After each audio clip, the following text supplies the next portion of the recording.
Bonjour les enfants, j'espère que vous allez bien. Alors aujourd'hui on se retrouve pour faire la deuxième page de Taoki, celle qu'on avait commencée hier. Donc on est dans le livre, le manuel, page 105.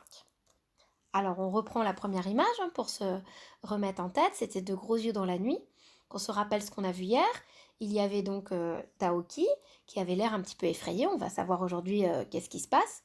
Et puis il est en face d'un dragon porté par des gens, on est dans un défilé pour le nouvel an chinois. Et on avait travaillé sur le son E, avec tous les soucis, le E et le E, donc avec ces deux écritures, E, U, comme dans deux ou la peur, et puis O, E, U, cette espèce de O, E l'un dans l'autre, là, pour le nœud ou le cœur. Donc on entendait bien dans deux et nœud plutôt un E, et peur et cœur plutôt un E. On avait dit qu'on ne faisait pas tous les exercices, parce qu'il y avait des choses qui étaient un petit peu compliquées, surtout à la maison. Alors on avait dit qu'aujourd'hui on allait lire les phrases et d'abord on va regarder les mots-outils du jour, le petit encadré jaune. Alors c'est des mots qu'on n'avait pas encore rencontrés mais qui du coup maintenant sont assez faciles à lire puisqu'on a le EU à chaque fois dedans. Mieux, on ne dit pas le X, mieux, je parle mieux, tu travailles mieux qu'avant. Et puis peu à peu. Alors vous voyez que ces mots-outils sont de plus en plus faciles à lire même quand on ne les connaît pas puisqu'on connaît de plus en plus de sons. Alors, on va pouvoir commencer à lire les phrases. Comme d'habitude, soit vous arrêtez la vidéo, vous lisez d'abord, soit vous lisez en même temps que moi. Alors, on va lire la première phrase. Peu à peu, le sculpteur finit son œuvre.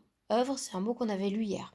Sculpteur, c'est rare, mais ça arrive. Il y a des mots qui ont une lettre muette à l'intérieur de lui. D'accord? Sculpteur, on ne dit pas le P. Deuxième ligne. Il est heureux car il est amoureux. Il est heureux car il est amoureux. Troisième ligne, les deux dernières sont un petit peu plus difficiles.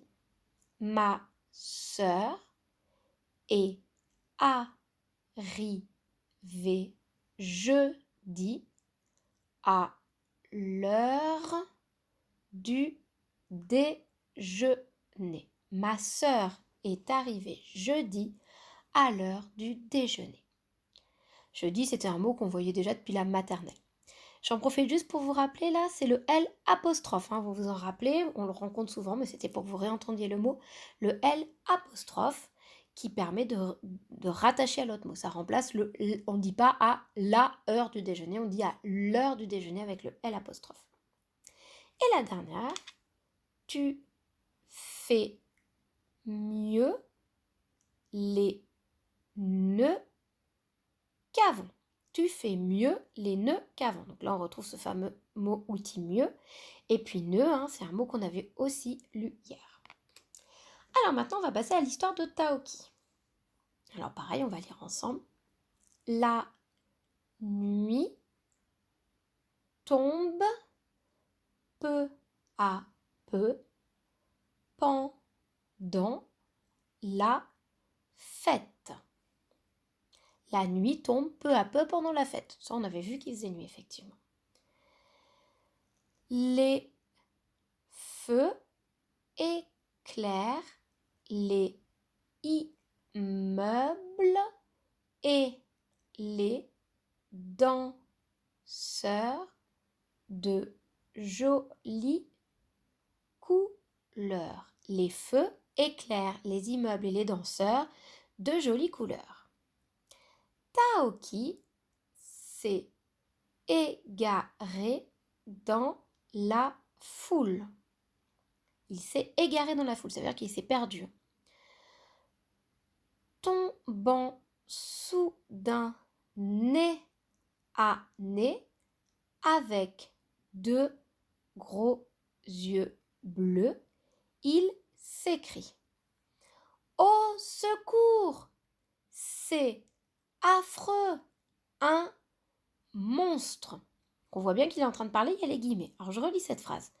Tombant soudain nez à nez, avec deux gros yeux bleus, il s'écrie « Au secours, c'est affreux, un monstre !» Donc on voit pourquoi il a peur en fait, c'est qu'il est tombé en face de ce dragon, et comme il est un petit peu perdu, il a perdu Lily, il a perdu Hugo, du coup il est tout seul et ça lui fait peur ses gros yeux. Alors nous on a bien vu que c'était un faux dragon, donc on sait qu'il ne risque rien.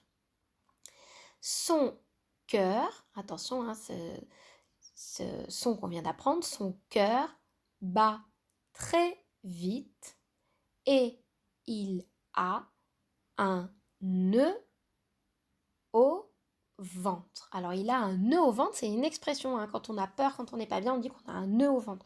Évidemment, en vrai, notre ventre, il n'est pas noué, hein. Mais il voit enfin Lily à 2 mètres de lui. Mais il voit enfin Lily à 2 mètres de lui. Ah. Il est heureux de la retrouver et se sent rassuré. Il est heureux de la retrouver et se sent rassuré. On voit qu'il va à nouveau parler puisqu'il y a des guillemets. Ouf, on est mieux avec ses amis. Ouf, on est mieux avec ses amis. Donc on voit que là, il est soulagé, il a retrouvé ses copains. Alors, on reprend le fichier. Hier, on en avait déjà fait beaucoup puisqu'il y avait plein d'exercices qu'on avait sautés, mais il nous en reste un petit peu à la page 10. Donc, on va les regarder ensemble. Le 7, on avait dit qu'on ne le faisait pas, et 8 et 9, vous les avez fait hier. Alors, je vous explique le numéro 10. Relis les mots pour faire des phrases, puis écris-les. Vous allez pouvoir écrire 2 phrases sur les lignes. La première phrase sur cette ligne, la deuxième phrase sur cette ligne. Il ne va pas falloir écrire trop gros, attention. Premier mot, Émilie. Eh bien, il va falloir, par exemple, pour la première phrase, écrire Émilie tire. Et puis, vous allez voir ce qu'elle tire, Émilie, et à qui. Et puis, la deuxième phrase, Émilie offre. Elle offre quoi? À qui? Voilà. Et vous ferez votre phrase. Vous n'oubliez pas le point à la fin. Et puis, Émilie, vous n'oubliez pas le E majuscule. Bien sûr, vous n'êtes pas du tout obligé de le faire comme ça. Le E, vous pouvez l'écrire comme vous avez l'habitude, en lettres majuscules. 11e exercice, complète la liste avec des noms de métiers qui se terminent par heure. Un acteur, et alors on en a vu dans l'exercice d'hier, essayez de vous rappeler. Hein, quand on a les cheveux trop longs, chez qui il faut aller, quand on est malade, quand on entend une chanson, qui est-ce qui la chante, voilà, vous trouverez plusieurs métiers. Et puis peut-être qu'au milieu, vous pourrez mettre le métier que vous avez envie de faire plus tard. Ensuite, comme il n'y a pas beaucoup d'exercices dans cette partie, et comme lundi c'est le lundi de Pâques, et que donc maîtresse Magali ne vous donnera pas de travail, on va faire aujourd'hui la page d'à côté qui est la page de compréhension de l'histoire, donc la page 11. Alors je vais vous expliquer tout d'abord le 12e exercice. Entoure le dessin qui correspond à l'histoire. À chaque fois, il y a 2 dessins. Est-ce que Taoki, il a peur face au dragon ou est-ce qu'il est content? Là, regardez bien la différence entre les 2 dessins. À chaque fois, il va falloir entourer le dessin qui est juste. Bien sûr, il faut regarder l'image, hein. Moi, je ne m'en rappelle pas par cœur. D'accord? Donc, vous pouvez regarder. 13e exercice, entoure la bonne réponse. Alors là, il va falloir lire. Vous en êtes tout à fait capable en prenant votre temps. Il y a de jolies couleurs ou couleuvres. Allez, celui-là, je vous aide, je pense que vous avez tous trouvé. Il faut entourer couleurs. Voilà, et pas entourer couleuvre. Couleuvre, c'est des petits serpents, on ne parle pas de serpents dans cette histoire. Et puis vous faites comme ça pour les phrases suivantes. Et le dernier exercice, c'est un exercice que vous avez pris l'habitude de faire avec maîtresse Magali. Alors j'espère que vous allez bien vous appliquer comme vous faites avec elle. Écris une phrase pour répondre aux questions. Déjà, on s'arrête. Écris une phrase. On ne met pas seulement un mot. On écrit une phrase. Une phrase, il y a plusieurs mots. Ça commence par une majuscule. Ça se termine par un point. Et puis ça veut dire quelque chose. Alors on lit la première question. Les questions par contre je vais vous les lire. Qu'est-ce qui éclaire les rues? Vous allez me dire, dans l'histoire vous allez trouver, il y a quelque chose qui éclaire les rues. Donc vous allez écrire Schtroumpf, alors pas Schtroumpf, vous me cherchez le bon mot, éclaire les rues. Deuxième phrase, pourquoi Taoki est-il rassuré à la fin? Taoki est rassuré parce que Schtroumpf. À vous de me dire la suite. Donc voilà, on a terminé pour aujourd'hui. J'espère que les explications ont été claires et que vous avez bien compris les consignes. Surtout, vous n'hésitez pas si vous avez des questions. Et puis, ben, je vais vous souhaiter un bon travail, une bonne fin de journée et puis un bon week-end. Et je vous dis à bientôt!